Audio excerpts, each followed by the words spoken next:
Listo. Bueno, pues buenas tardes a todos. Bienvenidos a los seminarios de la unidad de bioingeniería que tenemos todos los viernes al mediodía. La unidad está ubicada aquí en el edificio de la UMIES, en el laboratorio 7 del primer piso. Estamos en la FE Zaragoza, en el campus 2. Y agradezco a los coordinadores de estos seminarios, a la doctora Catalina Soriano Correa, a la doctora Linda Verónica, al doctor Luis, al doctor Edson y un servidor, que somos los coordinadores de los seminarios, y en esta ocasión, pues precisamente tenemos un invitado por parte de la doctora Catalina Soriano, eh, la cual le agradecemos, y pues por esa razón le vamos a pedir que ella nos haga la presentación en esta ocasión. Les agradecemos su presencia y pues le doy la palabra a la doctora Catalina. Adelante, doctora. Sí, muchísimas gracias, doctor Fausto. Bueno, buenos días a todos. Les voy a presentar, buenas tardes, perdón, porque ya estamos a las 12, ya estamos más allá de las 12. Buenas tardes, la verdad, con agrado presento a la doctora Jessica con el trabajo que nos va a dar que es la participación del receptor alfa 1D adrenérgico en el desarrollo de la hipertensión y la insuficiencia cardíaca en el uso de los silenciadores de NRA como alternativa terapéutica.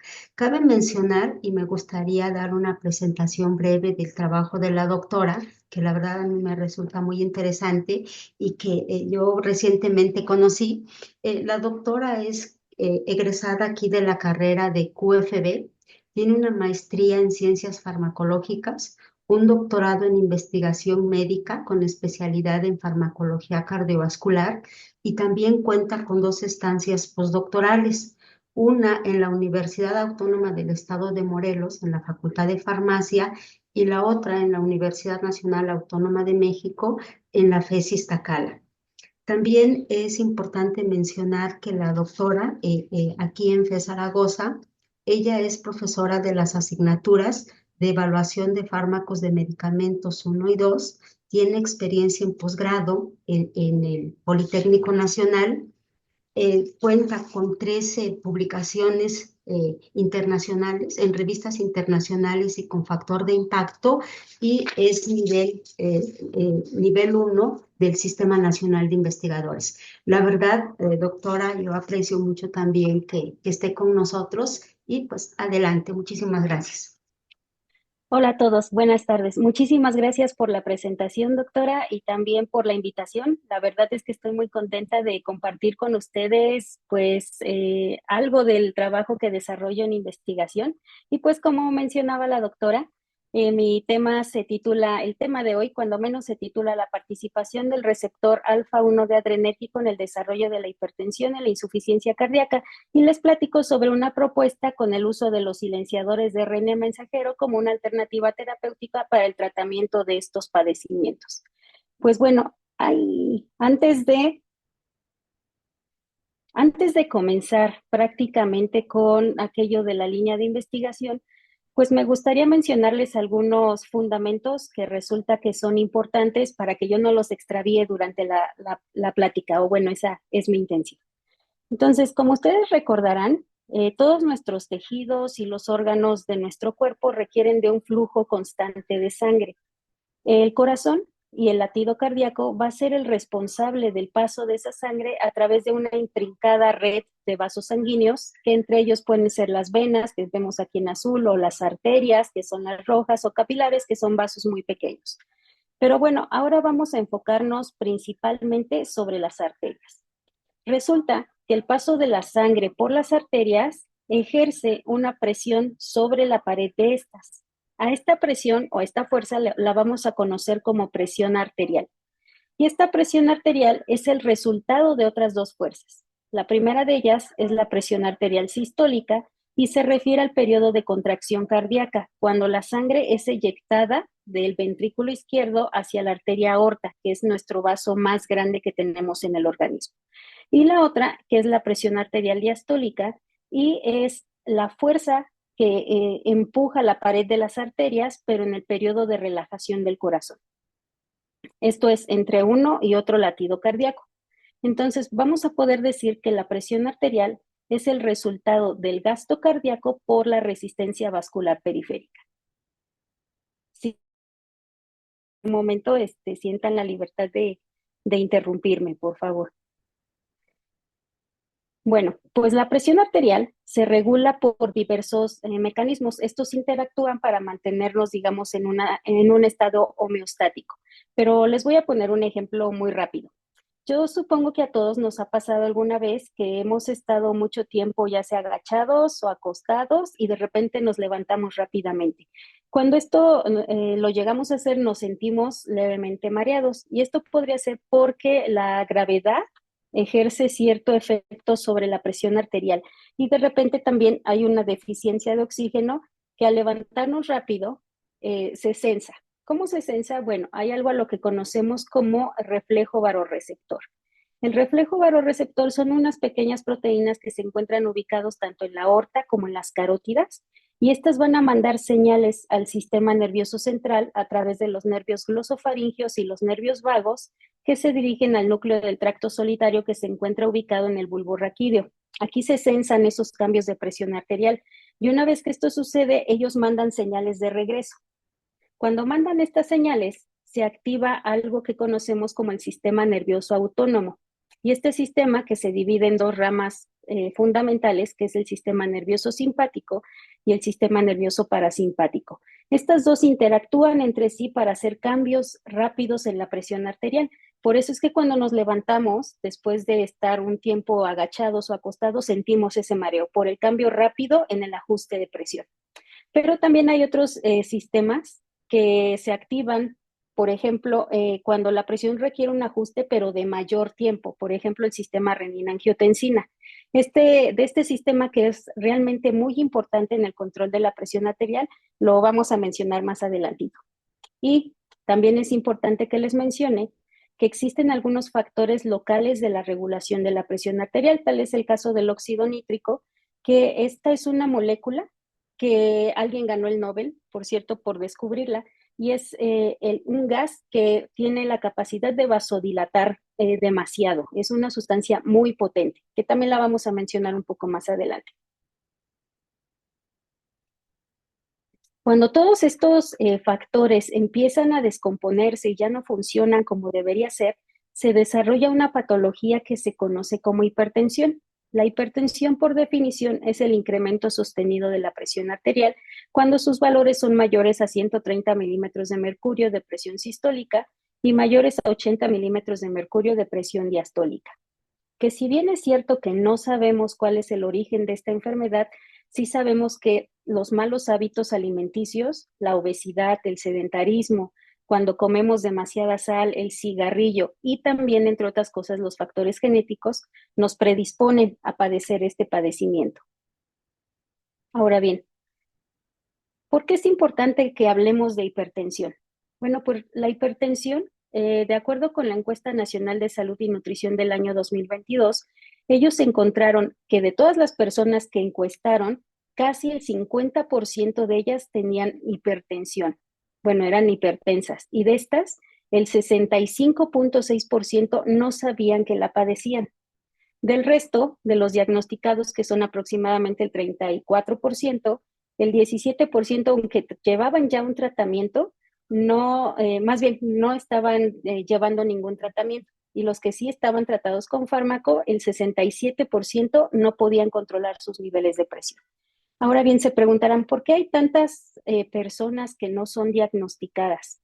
Bueno, pues es que la hipertensión es una enfermedad silenciosa, es decir, puede transcurrir sin dar ningún síntoma hasta que ya es demasiado tarde. Muchas veces las personas asisten al médico o ingresan a un hospital ya con algunas de las consecuencias de esta enfermedad, como pueden ser los accidentes cerebrovasculares, pueden perder la vista, pueden haber sufrido un ataque cardíaco, pueden tener falla renal, disfunción sexual y en una condición ya sumamente grave que es la insuficiencia cardíaca.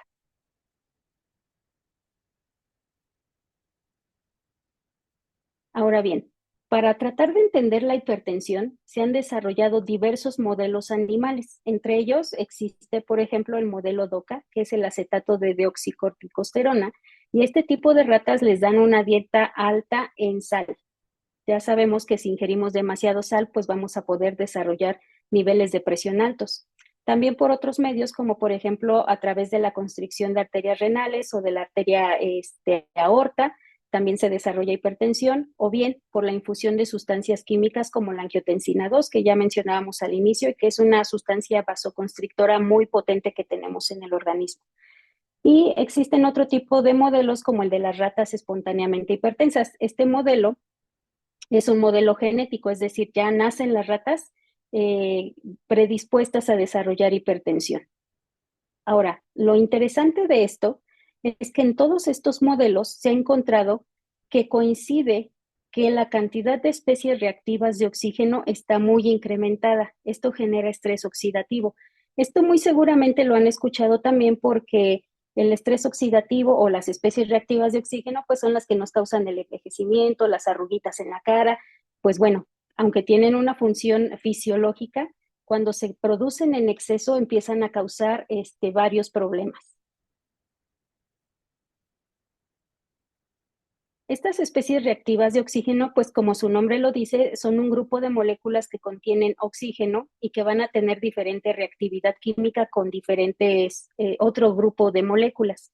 En el organismo hay varios complejos proteicos o en las mitocondrias, en donde se generan la mayor cantidad de estas especies, como por ejemplo la cadena de transporte de electrones en la mitocondria, los peroxisomas, el sistema del citocromo P450 y uno que es muy importante y que puede ser en donde se produzca la mayor cantidad de estas sustancias, que es la NAP oxidasa.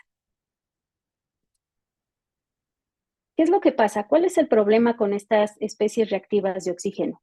Cuando hay un incremento en la producción de ellas, empieza a haber diversos mecanismos moleculares que pueden generar, por ejemplo, apoptosis. La apoptosis, pues, es la muerte celular. Procesos inflamatorios, pueden desarrollarse también cambios en el metabolismo que a la larga van a generar otro tipo de enfermedades como el cáncer o la diabetes o algunas otras. ¿Qué es lo que sucede? Bueno, cuando son muchas especies reactivas de oxígeno, comienzan a sobrepasar la defensa antioxidante. La defensa antioxidante, pues son varias moléculas del tipo de los polifenoles, vitaminas, glutatión, siempre que en nuestra dieta debemos de incluir antioxidantes, ¿no? Bueno, pero ahorita en este momento nos interesa uno de los efectos, que es la disfunción endotelial. Para que puedan entenderme de qué es la disfunción endotelial, pues tengo que mencionarles que el endotelio es una monocapa de células, la más interna que se encuentra en contacto directo con la sangre. En esta capa y su interacción con las células de músculo liso, se llevan a cabo diversas reacciones en donde se liberan diversas sustancias también que pueden ser, por ejemplo, vasoconstrictoras, proliferativas, protrombóticas, etcétera, y que a su vez son reguladas por la contraparte, por sustancias que son vasodilatadoras, antitrombóticas, antiprotrombóticas, etcétera.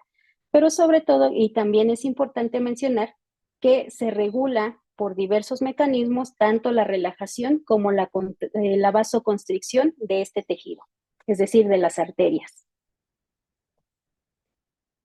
Cuando ya tenemos demasiadas especies reactivas de oxígeno, se genera la disfunción endotelial, es decir, el endotelio deja de funcionar adecuadamente y eso es un problema porque estas especies reactivas de oxígeno secuestran al óxido nítrico. Recuerden que el óxido nítrico es la molécula vasodilatadora más importante. Entonces la secuestran y también empiezan a formar iones superóxido, aniones superóxido. Y esto causa disrupción oxidativa de varios mecanismos en el endotelio y modifican su tono vascular, producen inflamación, pueden ocasionar también aterosclerosis y remodelamiento vascular.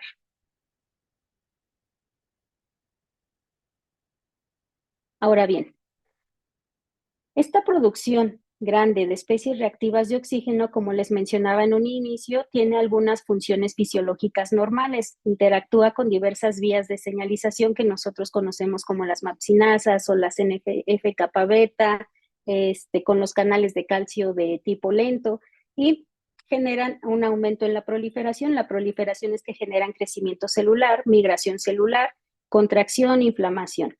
Pero bueno, estos procesos generalmente están regulados por la capacidad antioxidante. Sin embargo, cuando ya tenemos disfunción endotelial, empieza a haber un incremento de estas especies que activan complejos proteínicos que también se encuentran en la membrana celular. Uno de ellos, específicamente del que vamos a hablar hoy, es el de la angiotensina 2. La angiotensina 2 activa a su receptor AT1, que ahorita vamos a ver qué funciones tiene, pero también tiene la función de activar a su vez al complejo de la NOX1, que recordemos es el complejo proteínico que produce más especies reactivas de oxígeno. Y aquí específicamente se nos forma como un bucle, porque ya no sabemos si es por la activación de NOX1 y el incremento de las especies reactivas de oxígeno, que hay un aumento en la expresión de receptor AT1 y por tanto se activa la cascada de señalización de la angiotensina 2 o es al revés. No sabemos cuál origina cuál. Sin embargo, en este momento pues nos vamos a enfocar y vamos a pensar que la angiotensina 2, que es una molécula que tiene muchísimas funciones en nuestro organismo, está actuando de manera extraña porque está, digamos, súper activada por estas especies reactivas de oxígeno. Pero ¿por qué es importante esta angiotensina 2? Bueno, la angiotensina forma parte del sistema renina-angiotensina-aldosterona.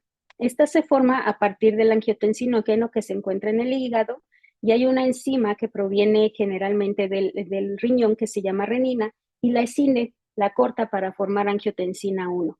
Esta angiotensina 1, que tiene poca actividad, es transformada por una enzima que se llama enzima convertidora de angiotensina y que cuando, digamos que también la corta, forma la angiotensina 2.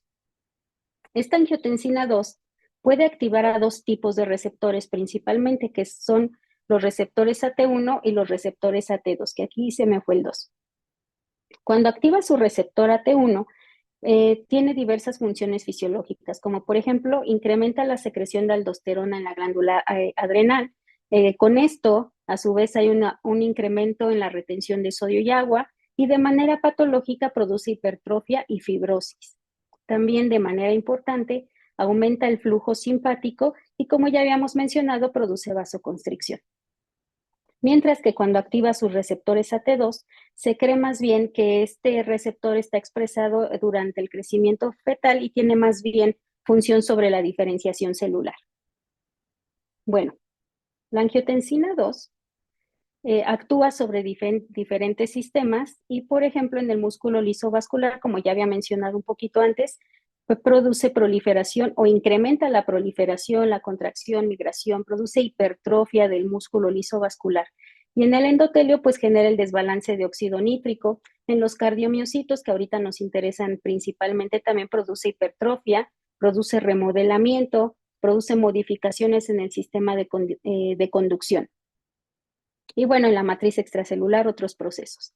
Esto causa inflamación, aterosclerosis, trombosis, fibrosis y nos generan enfermedades cardiovasculares, que si bien recordamos, las enfermedades cardiovasculares son la principal causa de muerte a nivel mundial. Dentro de estas, bueno, pues también se puede dar un infarto de miocardio, causar daños macro y microvasculares, causar enfermedad vascular periférica e insuficiencia cardíaca, que ya la insuficiencia cardíaca pues es una condición de las más graves. Ahora, dentro de las funciones de la angiotensina 2, como les mencionaba, es activar al sistema nervioso simpático. ¿Por qué les menciono esto? Bueno, porque resulta que digamos, esta interacción empeora las cosas para tener complicaciones debidas por la hipertensión. ¿Pero cómo se da? Bueno, pues en el cerebro, el sistema renina-angiotensina contribuye con la regulación de la presión arterial a través de diversas vías que son hipotalámicas y medulares para incrementar el flujo simpático. El flujo simpático me refiero a la liberación de noradrenalina. ¿Cómo lo supieron? Bueno, hay unas personas que realizaron en ratas espontáneamente hipertensas, que son las que les presenté antes y que es la ratita que está en la portada, realizaron microinyecciones de candesartán El candesartán es un antagonista de los receptores AT1, si se acuerdan de estos, espero. Esto lo hicieron en el área hipotalámica anterior y observaron que había una disminución de la presión arterial, lo cual es extraño porque si se utiliza un antagonista de receptores AT1, no tendría que haber tenido este efecto. Entonces lo que ellos pensaron fue que esta disminución de la presión arterial era más bien por una disminución en la actividad del sistema nervioso simpático. Ahora, ellos encontraron después que sí había expresión de receptores AT1 en las neuronas vasomotoras presimpáticas en la médula rostral ventrolateral, que es esta región de aquí. Y en esta región de aquí se sabe que es el principal sitio de impulsos eléctricos que producen la liberación de noradrenalina y que se dirige a la periferia.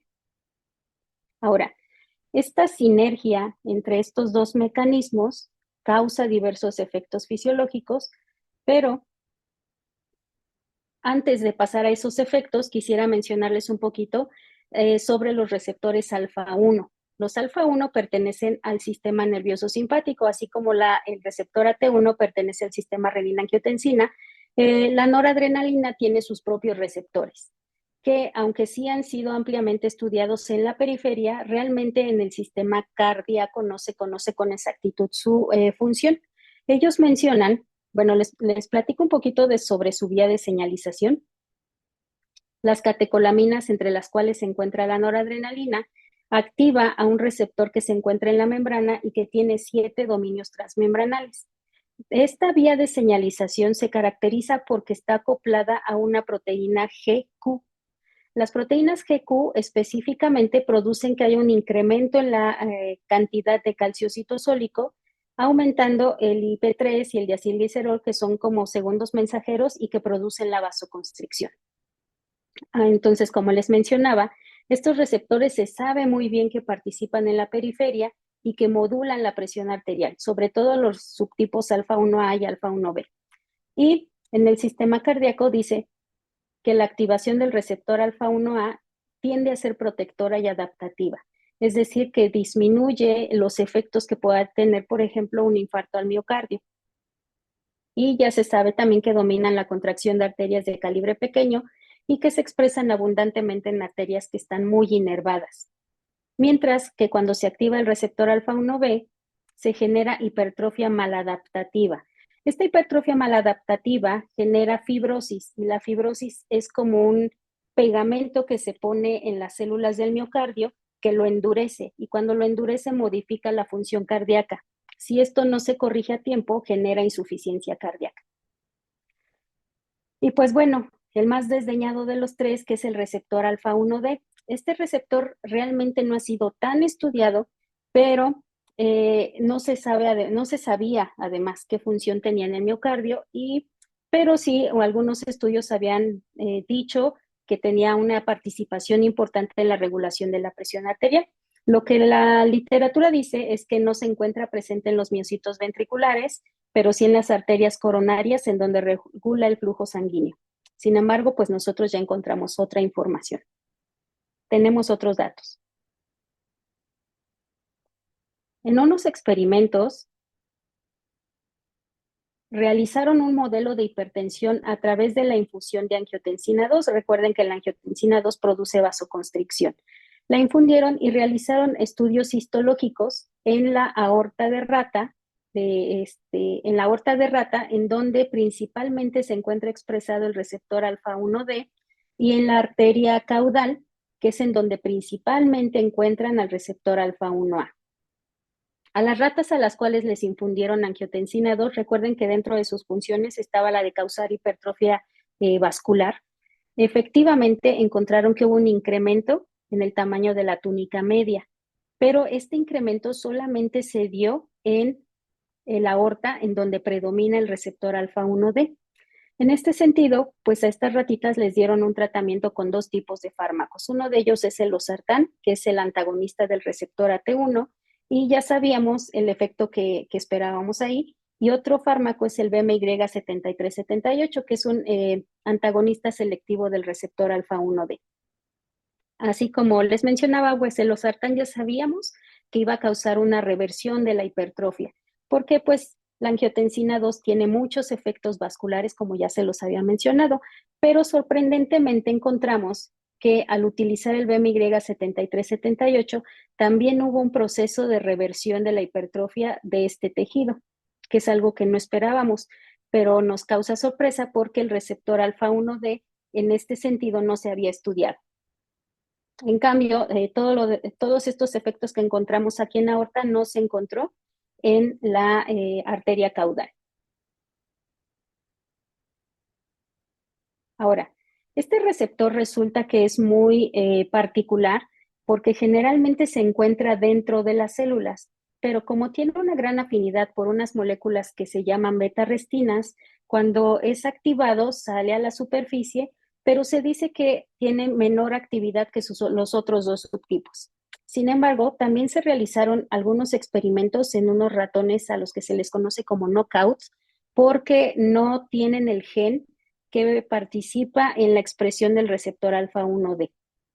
Entonces, en estos ratones encontraron que de verdad ellos tenían la presión arterial más baja y además les realizaron unas curvas dosis-respuesta a fenilefrina, que es el agonista de receptores alfa 1, y a la norepinefrina, que es el ligando endógeno, y que tiene afinidad tanto por los receptores alfa 1 como los beta y otras catecolaminas, receptores. En estos ratones lo que hicieron fue medir los incrementos en la presión arterial media y se dieron cuenta que en los ratones, los wild type, que son aquí los circulitos blancos, hubo un incremento de manera dependiente a la dosis de fenilefrina y también de manera dependiente a la dosis de norepinefrina.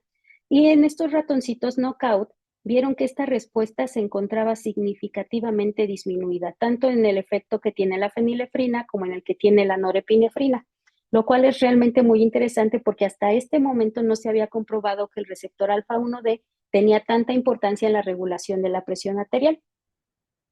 Entonces, se elaboraron otros experimentos en ratas espontáneamente hipertensas, que son nuestras consentidas, y vimos, se utilizaron ratas de 2 diferentes edades y también el control normotenso Wistar-Kyoto. A estas ratas les dieron tratamiento con el fármaco antagonista de alfa 1D, que es el BMY7378.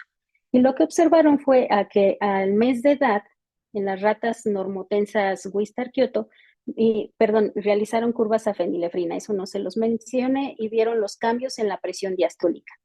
En las ratas normotensas de un mes de edad, observaron que no había una diferencia significativa en el incremento de la contracción o en el aumento de la presión arterial en este tipo de ratas.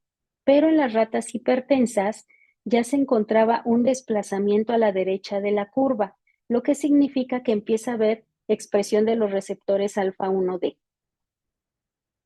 Mientras que a los 6 meses de edad, tanto en las ratas normotensas había este desplazamiento de la curva, pero era todavía mayor en las ratas espontáneamente hipertensas, lo que nos da una idea de que hay una mayor cantidad en la expresión de receptores.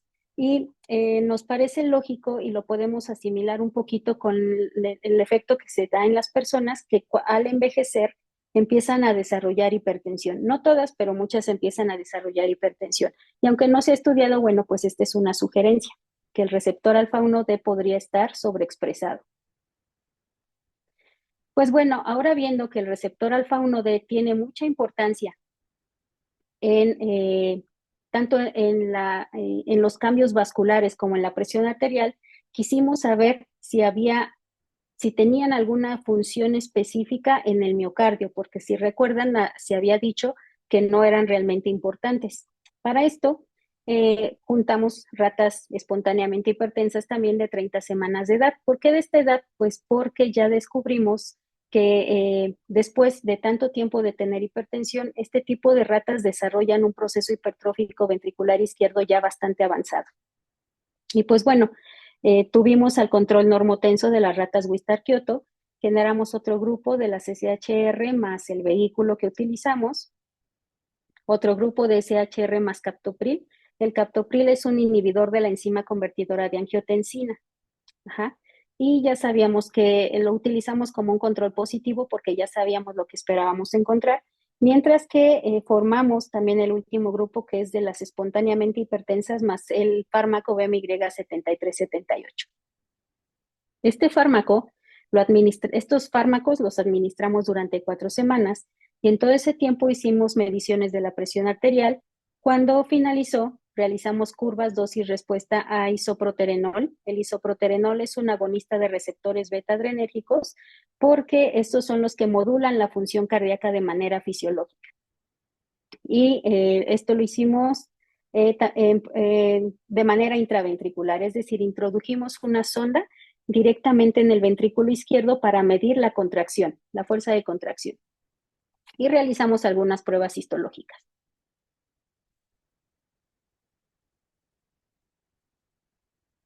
Bueno, con la medición de la presión arterial, encontramos que las ratas normotensas, que están aquí representadas con el circulito blanco, estas ratas tenían unos niveles de presión entre 130 y 140 milímetros de mercurio, que ya para esa edad las ratas se considera que son un poco mayores, por eso tienen la presión un poquito elevada. Pero las ratas espontáneamente hipertensas, que son los circulitos negros, tienen valores de aproximadamente 160 milímetros de mercurio, que es bastante más que las ratas normotensas.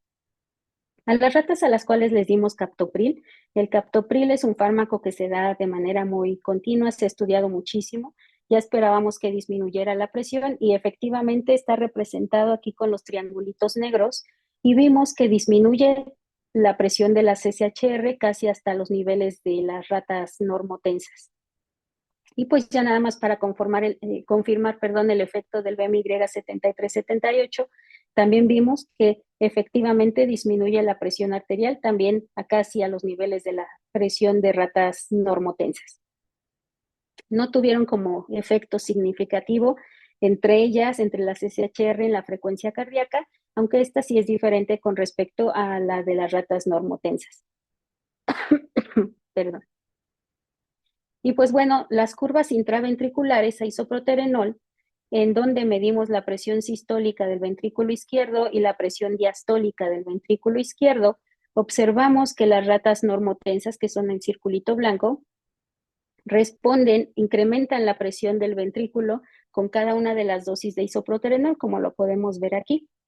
Pero en las ratas SHR ya de 30 semanas, que recordemos que dijimos que eran ratas ya muy viejitas, esta contracción ya no se daba con ninguna de las dosis, lo que nos indica que estas ratas ya tenían disfunción del ventrículo.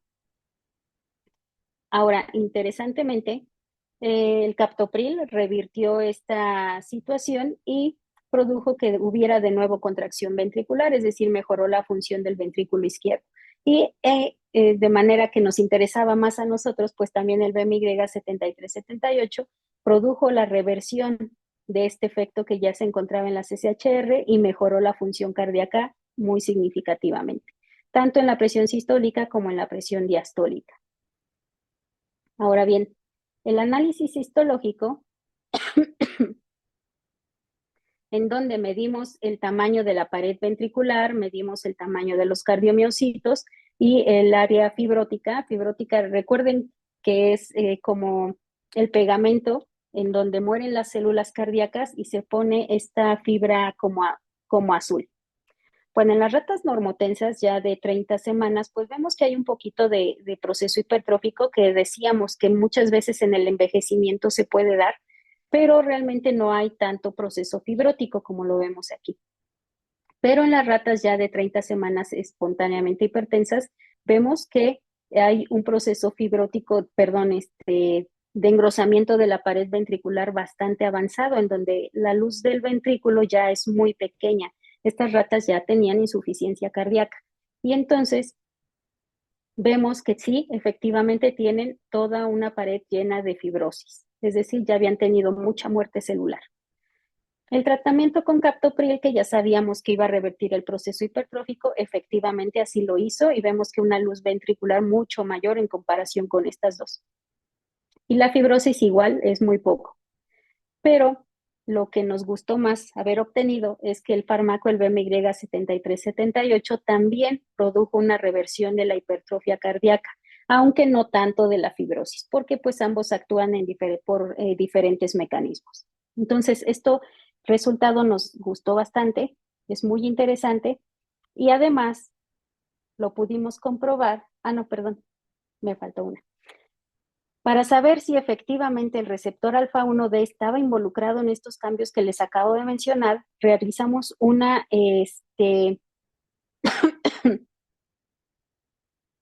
realizamos un estudio en donde buscamos la expresión del receptor alfa-1D.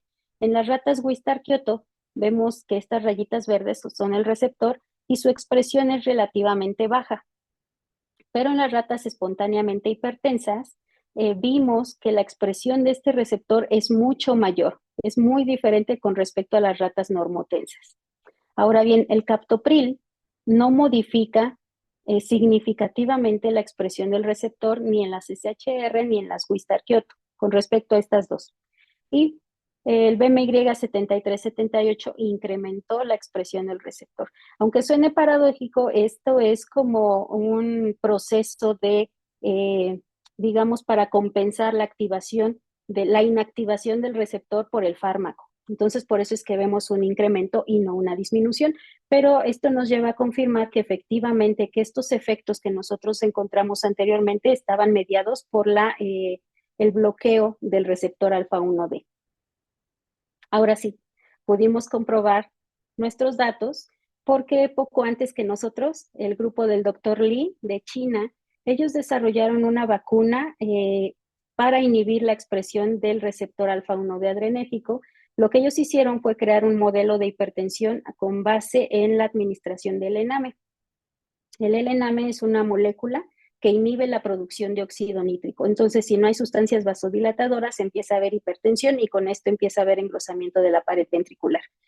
En este tipo de ratas, una vez que administraron la vacuna, se observó que hubo una disminución de la presión arterial y que aquí, como vemos en este grupo del ENAME, en donde este es un ecocardiograma en donde se ve un engrosamiento de la pared ventricular, la vacuna con el ADRQ beta, que así la llamaron, sí disminuyó un poco este proceso hipertrófico. Entonces ellos concluyen que efectivamente el receptor alfa-1D es una molécula importante en estos procesos cardiovasculares. En este sentido, hasta el momento, solamente hay dos fármacos que son selectivos del receptor alfa-1D, el que ya les he mencionado durante toda la plática, que es el BMY7378. Pero el problema de este fármaco es que a pesar de que es un antagonista selectivo de nuestro receptor, también es entre los alfa-1 por lo menos, también es un agonista parcial del receptor 5-HT1A de serotonina, interactúa con el receptor D2 de dopamina y tiene una menor afinidad con el receptor alfa-2. La interacción con este tipo de receptores de manera indirecta también contribuye en el control de la presión arterial. Y la vacuna del Dr. Li, en donde ya vimos que disminuye la presión arterial, previene el remodelamiento vascular, la hipertrofia cardíaca y la fibrosis y disminuye el daño renal. Pues bueno, tenemos muy pocas alternativas y por eso es que nosotros decidimos estudiar algo que se llama RNA de interferencia. El RNA de interferencia es un mecanismo endógeno de defensa ante invasiones de genomas externos, como por ejemplo de los virus. Dentro de ellos, los más importantes y los más efectivos son los MIRNAs, los microRNAs, que alguien acaba de ganar el premio Nobel, por cierto, por estudiarlos, y los Small Interfering RNA, que son las moléculas de RNA pequeñas de interferencia. Estas moléculas lo que hacen es inhibir la expresión posttranscripcional de algunas de las proteínas de interés, como nosotros que queríamos inhibir la expresión del receptor alfa-1D. Entonces, lo que ellos hacen es que después de la transcripción de DNA a RNA, destruyen la molécula de RNA para que ésta no se traduzca en una proteína. Y así podemos modificar diversos efectos fisiológicos. ¿Cómo funciona? Bueno, los silenciadores de RNA son una, digamos, mezcla de cadenas complementarias de RNA de la molécula de interés.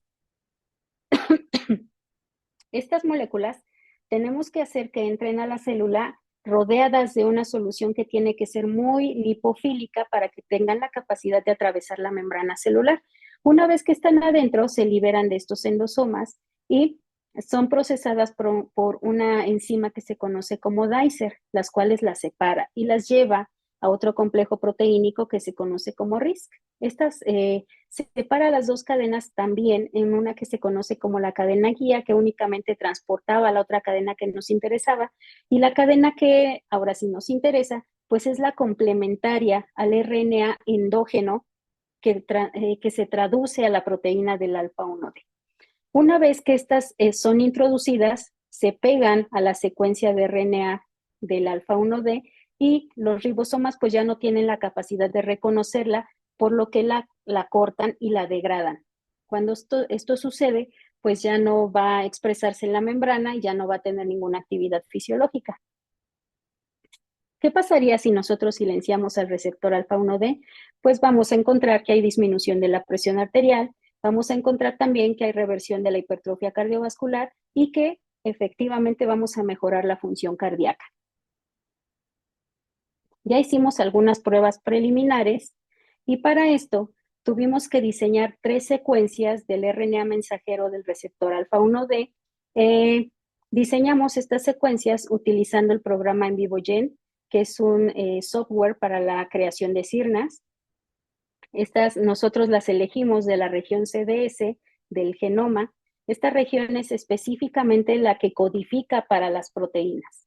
Y después verificamos también su selectividad a través del uso de un programa que se conoce como BLAST. Una vez que ya tuvimos estas secuencias diseñadas, realizamos una metodología en donde utilizamos ratas espontáneamente hipertensas, les digo que son nuestras consentidas, pero ahora de 10 semanas de edad. A estas ratas las anestesiamos con una mezcla de ketamina gilacina y administramos a los sirnas en una mezcla de polietilenimina lineal, que es como un polímero catiónico, pero muy liposoluble.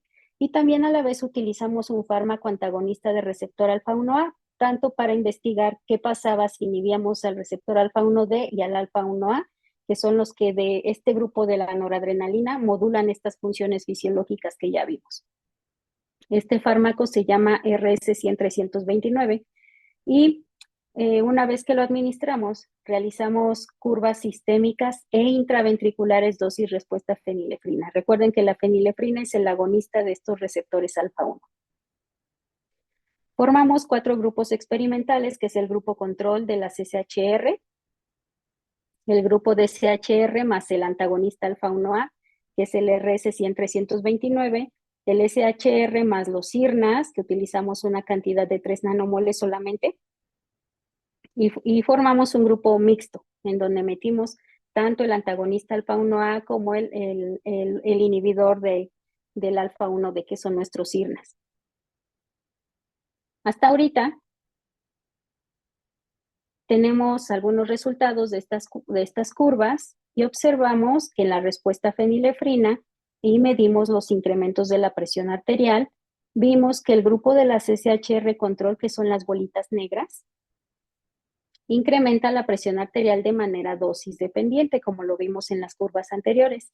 El grupo del antagonista alfa-1A, que es el del RS-100-329 y está representado con gris, vimos que hay un desplazamiento de la curva a la derecha, lo que nos quiere decir que en esta respuesta interviene el receptor alfa-1A y cuando lo bloqueamos se requiere una mayor cantidad de fenilefrina para poder alcanzar el efecto máximo. Esto es lo que significan estas curvas. Después, en la mezcla del RS-100-329 más el silenciador de RNA, vimos que este desplazamiento era todavía mucho mayor. Lo que quiere decir que efectivamente estamos bloqueando tanto el receptor alfa-1A como a nuestro receptor alfa-1D a través del uso de los silenciadores. Y por último, en nuestro grupo de sirna solamente, observamos que aunque hubo un incremento de la presión arterial de manera similar que el control, al menos hasta la dosis de 10 miligramos por kilogramo, esta respuesta ya no alcanzó el máximo efecto. Este resultado nos gustó bastante porque quiere decir que efectivamente estábamos inhibiendo al receptor alfa-1D y que esta contracción que se dio de inicio estaba mediada principalmente por el receptor alfa 1A. Al ya no haber alfa 1D, ya no se alcanzó el efecto máximo. Entonces comprobábamos que efectivamente nuestros IRNAs estaban haciendo algún efecto in vivo, porque les tengo que mencionar que no se han hecho muchos estudios con silenciadores in vivo. Ahora bien, en las curvas intraventriculares encontramos un efecto semejante, pero que era muy parecido entre todos los grupos. En la respuesta fenilefrina del grupo control, que son las bolitas negras, vimos que esta contracción igual se daba de manera dosis dependiente.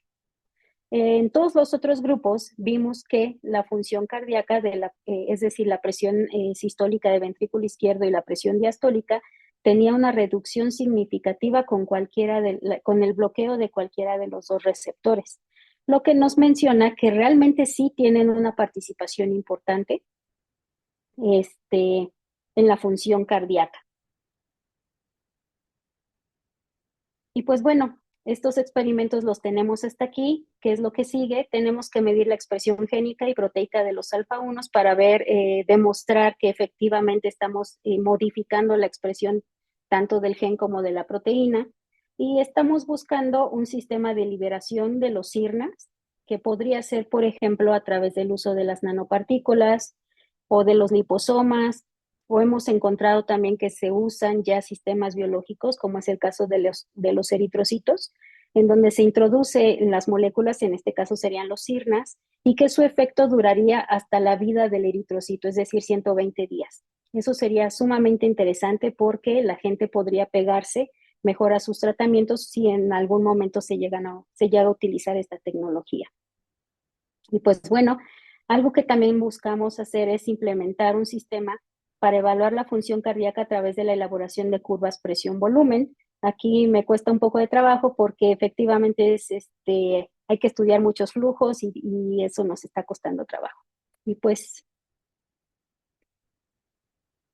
a manera de conclusión, pues vimos que la inhibición de los receptores alfa 1 nos ayudaron a dilucidar de verdad su participación en la insuficiencia cardíaca y en la presión arterial.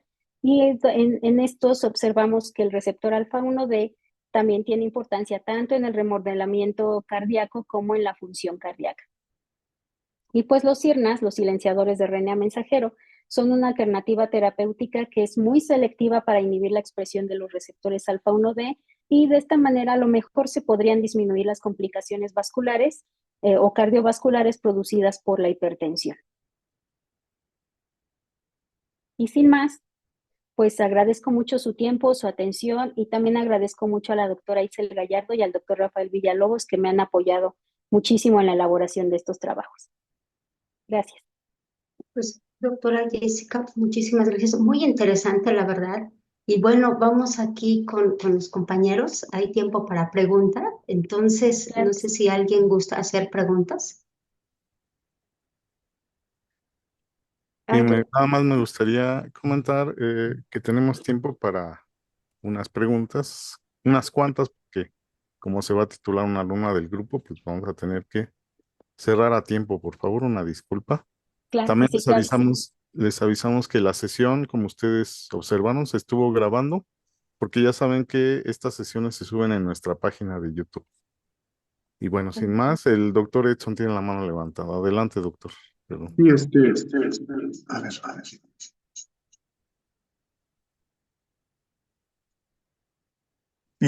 ver. Buenas tardes, ¿me escuchas, Jessica? Sí, claro, doctora, aquí estoy.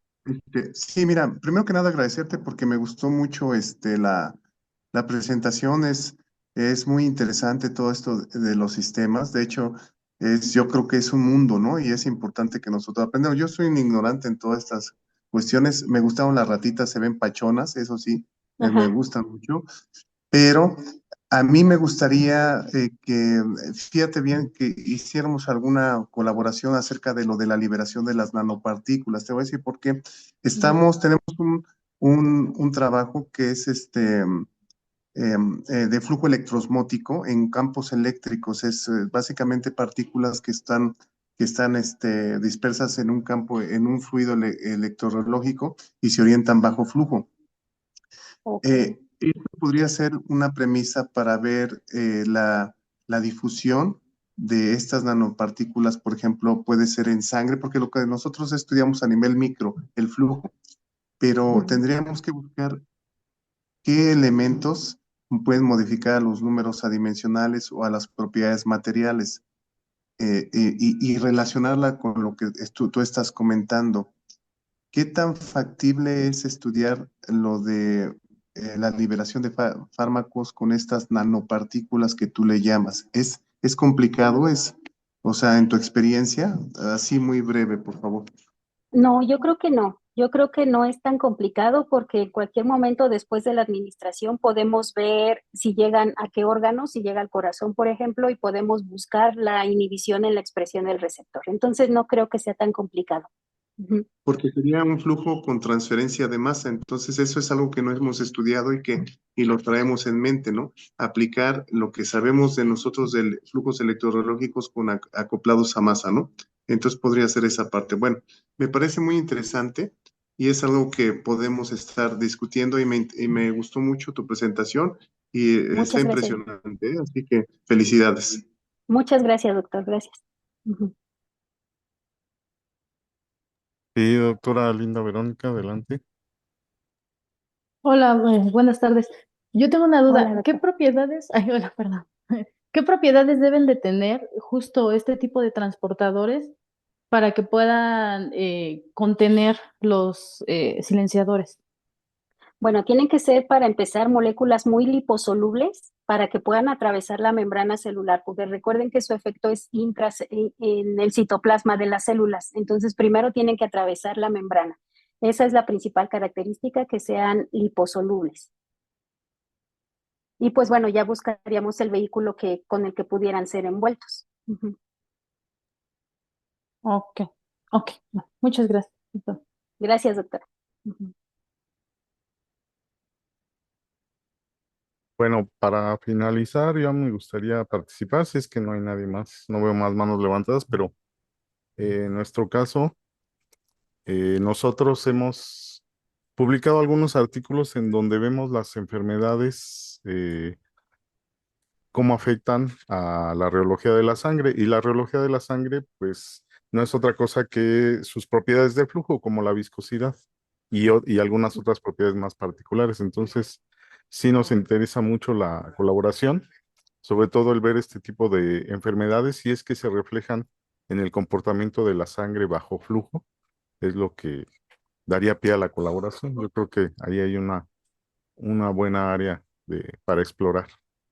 Y Por bueno, supuesto, y seguramente con la hipertensión deben estar modificadas esas propiedades. Ujú, así es. Y ujú. perdón, la doctora Catalina tiene levantada la mano. Adelante. Sí, muchas gracias. Doctora, la verdad es que yo tengo muchas preguntas, no me va a alcanzar el tiempo para comentarlas, porque bueno, desde los radicales libros que me parece muy interesante ver los diferentes tipos y en este caso en particular que habla de la NOx, pero bueno, como sé que no hay tiempo, de verdad es que su Una tema, disculpa. no, porque la verdad es que por lo que comentaba el doctor Fausto, pues ya ellos se van a tener que ir a su examen, ¿no? Pero aquí nada más me gustaría mucho, después podremos platicar, pero por ejemplo, cuando hablaba de la fibrosis, nosotros hemos diseñado aquí en el laboratorio un tripéptido que es antiinflamatorio y que ya se ha probado con datos experimentales también que disminuye mucho la fibrosis. No sé si en este caso se pudiera hacer algún tratamiento combinado con sus moléculas que tiene. Sí, por supuesto, se pueden administrar y después de igual manera hacemos estudios para ver si disminuyó o qué pasó con esta fibrosis. Ujú, Sí, a mí me parecería excelente porque la verdad es que ha dado muy buenos resultados y posteriormente le voy a mandar un artículo para que lo vea ujú. y como le digo, yo espero tener la oportunidad de platicar con usted más adelante porque efectivamente hay muchos puntos relevantes y además de verdad es que está pues ahora sí que su trabajo también en un nivel, ahora con los premios Nobel, con toda esta terapia génica. Ujú, Entonces, ujú. la verdad es que es una gran contribución, interesante lo que están haciendo, importante, y no me resta más que agradecer. Y bueno, como comentaba, no sé si alguien tenga alguna otra pregunta y bienvenida a las colaboraciones. Muchísimas gracias. Muchas gracias a ustedes. Pues nada más nos resta agradecer a la doctora Catalina y a la doctora Jessica. Muy interesante el seminario, espero que dé pie a futuras colaboraciones, yo creo que sí. Y pues por esta ocasión les pedimos una disculpa porque vamos a cerrar en este momento, dado que tenemos un examen de una alumna del grupo que va a titularse en este momento. Y por esa razón, pues les pedimos su comprensión y los esperamos la próxima semana a la misma hora. Y ya saben que siempre es la misma clave. Que tengan buena tarde y nos vemos la próxima semana. Gracias Muchas gracias. igualmente. Gracias. Hasta luego. Hasta luego, Chao. bonita tarde. Hasta luego.